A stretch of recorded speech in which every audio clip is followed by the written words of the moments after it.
Hello friends, welcome to my channel. आज की इस वीडियो लेक्चर में हम लोग क्लास 11th माइक्रो इकोनॉमिक्स के एक नए टर्म को सीखने जा रहे हैं जिसका नाम है अपॉर्चुनिटी कॉस्ट।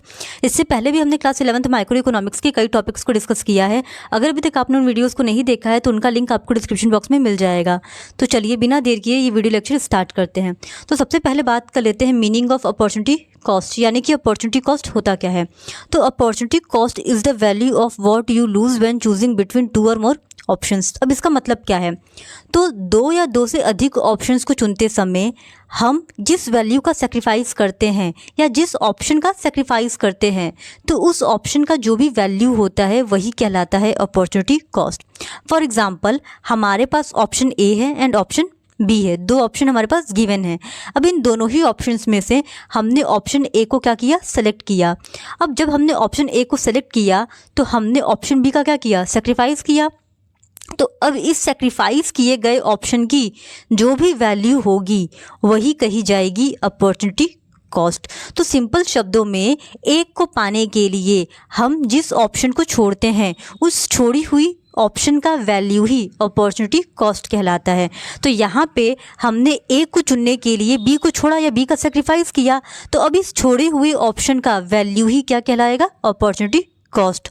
तो ये तो था मीनिंग ऑफ अपॉर्चुनिटी कॉस्ट। अब देख लेते हैं डेफिनेशन ऑफ अपॉर्चुनिटी कॉस्ट को। तो the value of next best alternative is opportunity cost. तो वही सेम चीज़ है कि जो भी हमने सेलेक्ट किया है उसके बाद जो सबसे बेस्ट ऑप्शन या अल्टरनेटिव हमारे पास बचता है उस अल्टरनेटिव का वैल्यू ही अपॉर्चुनिटी कॉस्ट होता है। अब इसको एक नए एग्जाम्पल से समझ लेते हैं। मान लेते हैं आप आप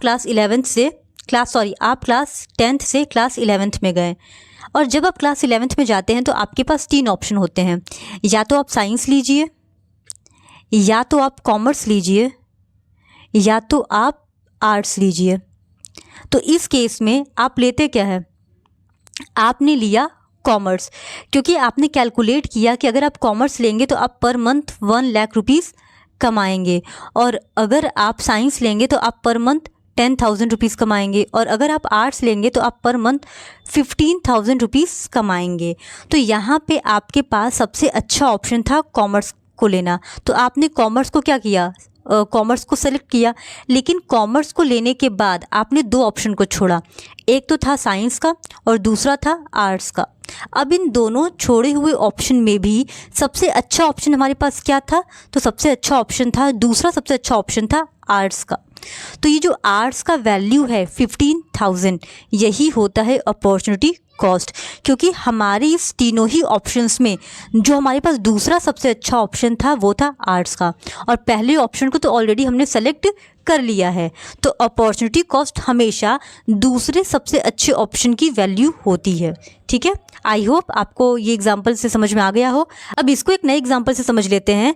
मान लेते हैं एक इकोनॉमी में या तो आप 2000 क्विंटल राइस का प्रोडक्शन कर सकते हैं या तो 4000 क्विंटल वीट का प्रोडक्शन कर सकते हैं। तो आप वीट का प्रोडक्शन करना चुनेंगे। तो वीट का प्रोडक्शन जब करना आप चुनेंगे तो उसके लिए आपने राइस के 2000 क्विंटल का सेक्रीफाइस किया।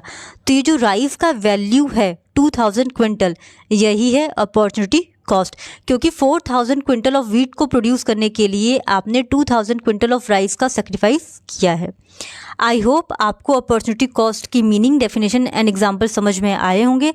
अगर आपको ये वीडियो लेक्चर पसंद आता है तो please do subscribe to my channel and like this video. Thank you very much.